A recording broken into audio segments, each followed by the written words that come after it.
Creating a literary festival is always special. It's always different, with each being a journey of creation, a response to our world. This year has been like none other, highlighting what it means to be human, and the joys and comfort found in shared experiences. As readers, we turn to books to find solace, strength, inspiration and understanding. The authors we explore are documenting the stories of our times and helping us gain a better understanding of where the world might go next. The power of reading and the need for connection and community has inspired the 41st edition of the Toronto International Festival of Authors. And I welcome you warmly to share in this festival and our celebration of stories. Buy a book, discover new ideas, and share them with friends. Dive into this year's festival and enjoy hundreds of virtual events. Consider donating to the festival, if you can, to help support our free program and to help us continue to support writers. Ask big questions and bring people together as we attempt to bring our new world into focus.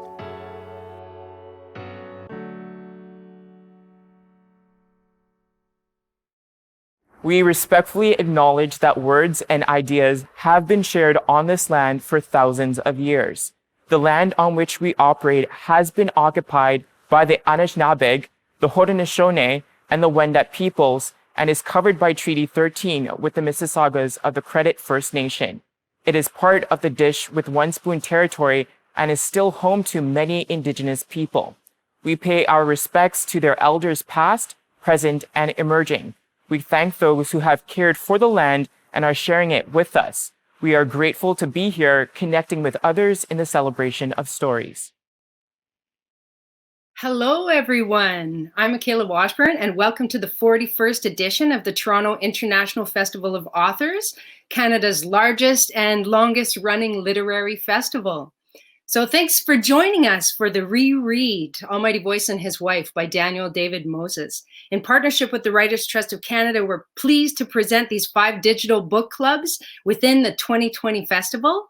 Matching a contemporary writer with a work from a past of significant cultural significance. We hope over the next 45 minutes to gain insight from this significant artist and a significant work from both a fellow practitioner and from you, the audience. Like a book club in a living room or your best friend's basement, the writers present the work in conversation, and then everything chimes in with their responses and perspectives. And we look forward down the road to taking some questions from you. So let me start off with talking a little bit about Cliff. I've known Clifford Cardinal for quite some time now. So it's quite a treat to be able to talk about a prolific writer with a prolific writer. So I'm looking forward to that. Cliff Cardinal is a polarizing writer and performer known for Black humor and compassionate poeticism. His solos Stitch, Huff, and Cliff Cardinal's CBC specials have won numerous awards. He's an associate artist at Video Cabaret, where he develops his new works. Born on the Pine Ridge Indian Reservation, he studied playwriting at the National Theatre School of Canada, fronts the Toronto pop reggae band Cliff Cardinal and the Skylarks, and is son of the iconic Canadian actress Tantu Cardinal. So friends, let us welcome Clifford Cardinal. And this is Michaela Washburn, who, actress extraordinary, one of my very favorite actresses, star of Hockeyville, to Judith Thompson's Cracktown, to Tara Begin's Dreary and Izzy, and actor of this fine show. We're also cohorts at Video Cabaret, where Michaela won the Dora Award for the top performance for her portrayal of Louis Riel. Federation series with Video Cabaret. That's so right. Michaela, you also did Almighty Voice and His Wife at Soul Pepper. So I'm also going to be moderating this so that we can field questions to Michaela, who has a very clear perspective on this stuff. I mean, you've worked with really great writers. You've worked with Judith Thompson and Daniel David, so you know exactly what territory you're in here.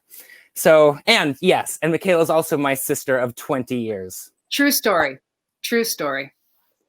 Brother from another mother. That's right. Right. So yeah, I've loved this play for a long time. I I first saw it when Native Earth did it. I think Yvette Nolan directed it, and it had Derek Garza and Kara G. That's right. And I saw the show at Theatre Passe Muraille, and I was mesmerized. I thought I was just really drawn into the romance of it and the idea that these star-crossed lovers, who were meant for each other, could not get together for so many reasons. You're dealing with really traumatized people who've adapted, really, mental illnesses, basically, and who cannot find the way together in life. And indeed, to come back and to not know each other at all. Can you imagine to look at the person and not recognize your star-crossed lover? Glimpses in the soul of the eyes of, I think I know you. Yeah, but there's something about this right? Yeah. Yeah, glimpses in the soul of the eyes, exactly. Right. And for that perfect moment at the end, I'm sorry well, we all reread it, right? We read it. Everybody, not spoiling any endings, but for that moment at the end, where we can get together, and it's as if we can, it's as if we are. We all have an opportunity to reunite with ourselves in a way at that moment. Yeah, that's right. Yeah, that's the great thing about theater, is that they represent certain aspects of ourselves, in the people and in the relationships, and the play has resonated with me over the years, particularly in romantic relationships. And I'm married now. As you know, I'm married to Sage Paul, who's the artistic director of Indigenous Fashion Week Toronto. Fantastic. And she was actually the costume designer for this play, for Almighty Voice, up in Kingston. Oh, great. Yeah, and so I saw the show up there too. And in my time, in being married and being full on Indian love, right? It's the play resonates with me more and more, as people just can't connect, for outside reasons. Yeah. How did you get into the play? I think my first experience of the play was a performance that took place in Dance Makers. So I believe it was still in the distillery, but I think that it was with Derek Garza, but I think it was with PJ Prudat, because I know that Derek had done it a couple of times. So, and it was a very minimal set. It was just kind of lighting. And so it was interesting to see it in that way. And then this past fall in, September, October, or August, this past, so a year ago, to be able to do it with just a full, gorgeous set. Ken McKenzie, his design was fantastic. And Janny's neighbors were actually able to lend us an actual buffalo hide. So we felt really protected and really quite humbled and quite honored in that process. We really felt the energy of that buffalo, and it just really was such a beautiful anchor also into the abundance of the love, because there's so much abundance connected to buffalo itself and how it cares for us and how that story cares for us and still does. And I'm curious about how Daniel's writing, how did we frame you, the compassionate poeticism? Because he's such a poet as well, was a poet first, in fact. And so I'm curious about how, if, his writing had an impact on you as a playwright. More, to be honest, really, I'm also an actor. True story. And so I was always really fascinated by his writing as an actor as well as a poet. And so one of the things that I think, I've got crazy theories about, when language is really singing on a stage, and one of those things I think is when the words itself support the ability to turn to the audience and expound on the argument and stake parts of your existence on what you're saying. And the language is so open-ended that way that an actor is allowed to take a risk, you know, and to really embody it and hold it in a real way. And I think that I never got the chance to play it, but I always wanted to. And although I don't know if I could do it as well as Derek Garza did. And you know, I didn't see PJ Prudette, and for anyone who's listening, PJ Prudette is a very, very talented actor, but I didn't see that version. I saw the version with Cara G. And I loved Cara G's performance of it so much that I begged her to be in my play. It was called Stitch. That's right. Yes, that's right. Yeah. And she did such an amazing job at SummerWorks. She launched my career, and you know, basically let highlighted you know, the writing so well that you know, I've always looked back to that play in such a personal way as well. Cara, if you're out there, hey, we're thinking of you. Yeah, she seems to be doing really, really well, in fact, now, and a new mom in the States. Isn't she a movie star and everything? She's a movie star and everything. Yeah. Movie star mama. Oh, wow, cool. Yeah. How did you feel what was it like to act in it, to do that language? It was beautiful. I found it, I know that not everyone is a fan of Shakespeare. I personally am a fan of Shakespeare. There's a lot in that rhythmic, you know, the iambic pentameter kind of rhythmic energy. And I found that there was a lot of times, there's a lot of places in the text where it has quite a rhythm and quite a motor all of its own. And it's so beautiful what you said, stake parts of your existence on stage. And I really feel like there's so many places where this story allows you to do that. And I mean, in the first act, it's such realism. And then in the second, it's so absurd. And you're like, where are we? What is even happening? And Jenny Lauzon, who originated the role of White Girl, and who I was blessed to have as a director, work with James Dallas Smith and I when we did it at Soul Pepper. One of her biggest things was to remember that it's a love story. That whenever there's difficulty, because we have such a traumatic history as Indigenous people, and this play highlights that really beautifully and quite poetically without hammering it over your head, in my opinion. But one of the beautiful things that Janny constantly reminded us of was it's a love story. It's a love story. And it's always about rising to, as opposed to being oppressed by. It's always the yes and, you know, you have to rise above it and keep going and keep going. I mean, for heaven's sakes, Almighty Boy swam across the river to get back to his wife. And that's not fiction. Yeah. He did that. Yeah, like that little tool that she has, which is, you know, it's good to be hungry.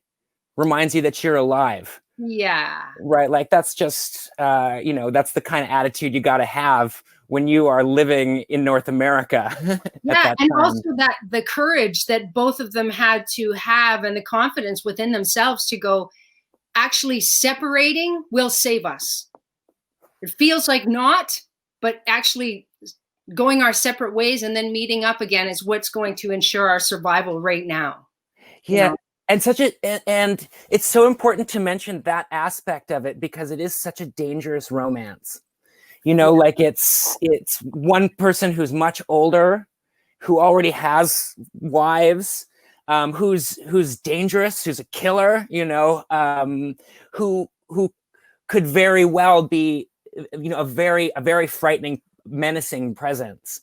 But to very clearly put it out in that first scene that she is choosing that, you know, she is choosing him, you know, and that it is because of that, that veracity, that virility, you know, that he is a man who will who will take care of 3 wives, you know, and in that harsh winter, she feels a safety there and she chooses it for herself. But she also makes very clear that once he chooses her, it becomes 1 wife and no longer 3.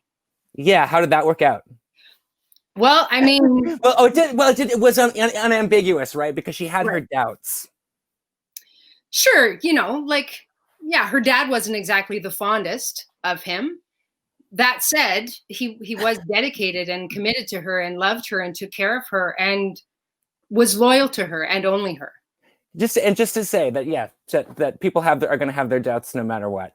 True story, right? Because none of us were there. We're all none of us were there. Yeah, but it did seem to, emerge to Daniel and as some sort of dream, to have caught that sort of story and to be able to harness it in such a way, because I'm not surprised to find that upon digging into the language, it has very rich, roots in the language of English. In what has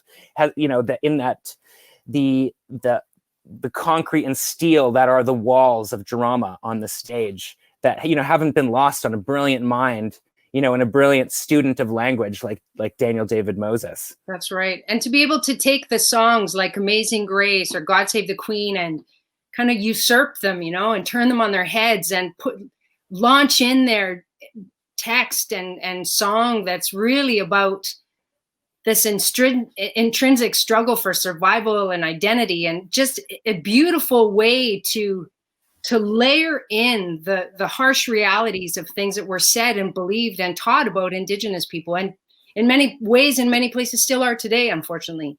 But the way he's able to infuse it in there in a song and number dance while getting right in your face about colonialism and racism and patriarchy, it's fascinating. It was quite freeing as a performer to be able to be inside that world and be your best worst, Yeah, and Janny wants to throw a brick too. Janny wants to throw a brick? Yeah, don't you think? I mean, yeah, I saw that part of it, but let me ask you, the macabre vaudeville, at the back end of it, did you find the like resonances of your showbiz experience, or like you're portraying Indians, or the fine line of representing your culture and betraying your culture in any given, in any given portrayal? Did you find it, that you were working with any of your own sort of steam in that part of the play? Absolutely, because first of all, there's blood memory of what my ancestors have experienced, and then there's also my own actual life lived experience, or things that I have witnessed. Things that people have had said to them, things that my own family have said to me. The worst racism I've ever experienced was within my own family first, actually. In the comfort of your own home. In the comfort of your own home. So there's so many times where I find that art really parallels life. And especially when you're doing things that have to do with the unpacking of colonialism in this way, where you literally are yourself and your mirror, trying to reconnect and having an outside eye see you and be like, I recognize you, even if you don't recognize yourself. I feel like that is a universal human thing that we all have to navigate, of knowing ourselves and losing ourselves and finding ourselves again. And I feel like the one beautiful thing that allows these people to go through such a tremendous journey in that is love. Yeah, that's very beautifully put.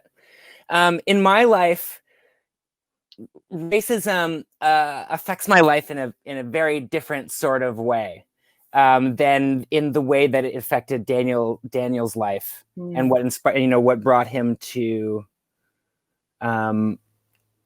write this play. And so, in my life,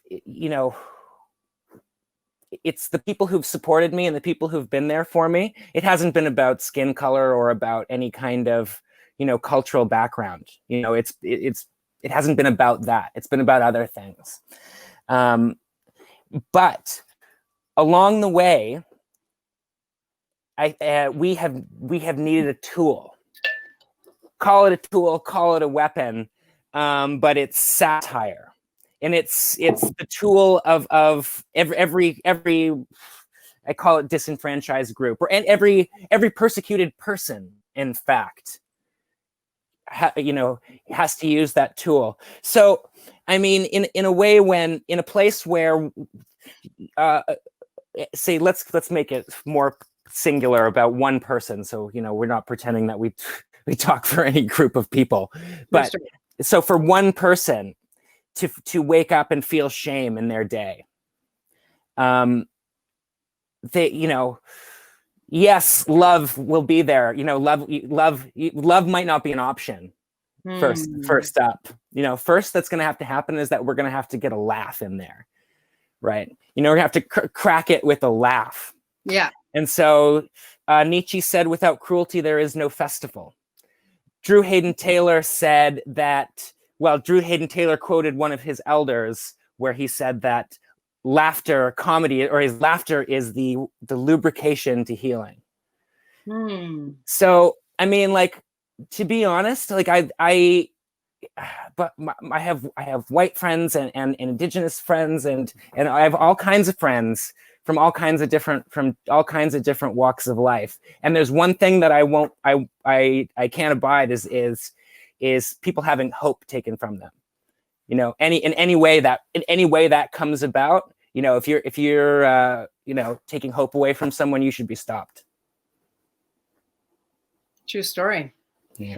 And that makes me, that the idea of hope segues me back into the play, because I found that throughout having because we did talk backs all the time, and we found them so beneficial, because if anything, sometimes it would have allowed for the people in the audience to do, some of the audience members would have the opportunity to reflect and go, wow, I had no idea when I used to tell those jokes or hear those jokes or make those references or just assume those things, where the folks who were brave and courageous enough to stay through and clock their own biases and the things that they had inherited in terms of how to perceive the world and how to perceive other nations, right? Oh my God.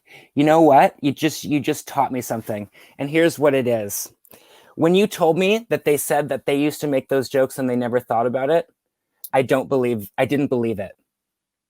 I didn't believe it. I thought they made the jokes and didn't give a shit. And now to come and say it to you is where the medicine is, where now they come and acknowledge it, where now it's different. They've acknowledged it within themselves. And so as Indigenous artists, like sometimes we have beautiful experiences in those Q&As, and sometimes we have experience where we feel a bit pawed at or a bit behind the glass or in the cage. And what we'll do is we'll satirize the people who made us feel that way, or we'll make a joke about it. But what I realize is that is part of the medicine, is that they come and they lay their stupid there, and and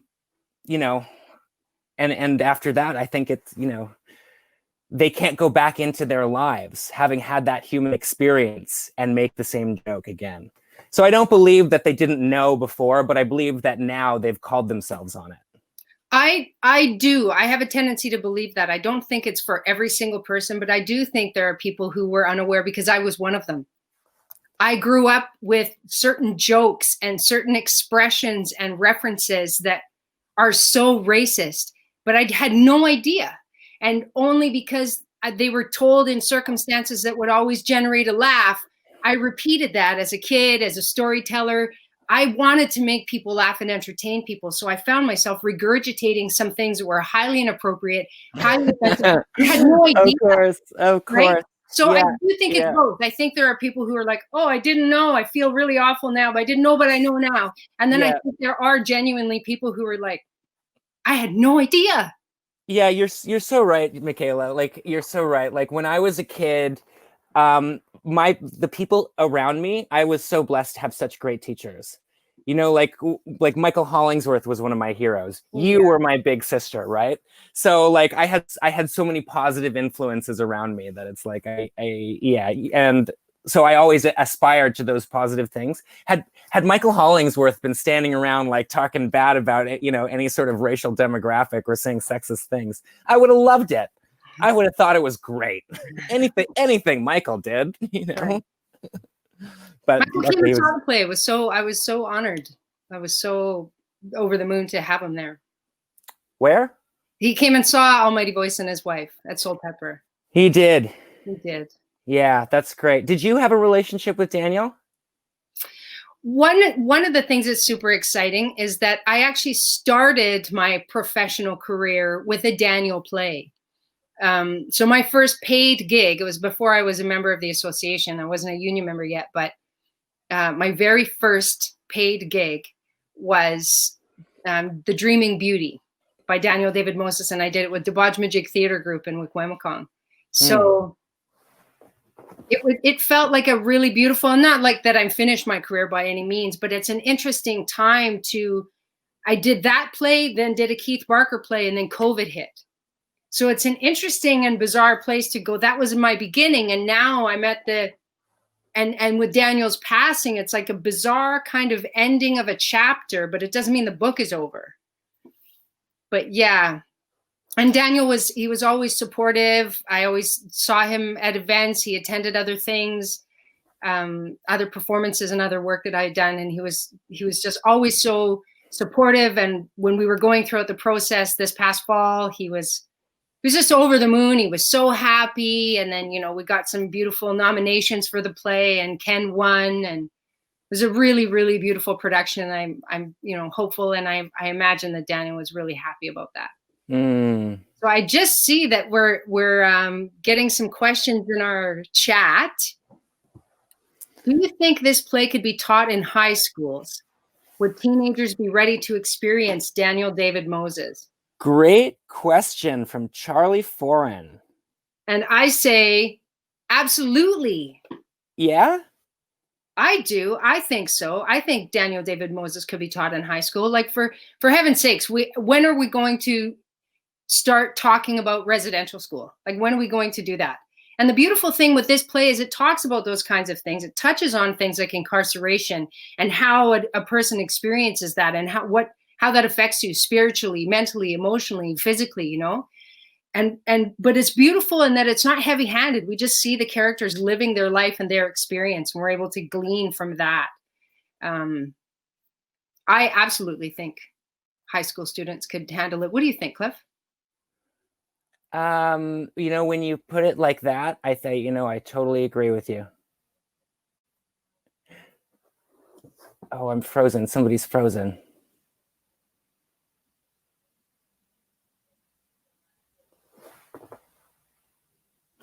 I think I'm frozen. It's Michaela's frozen. Okay, so I'm still good.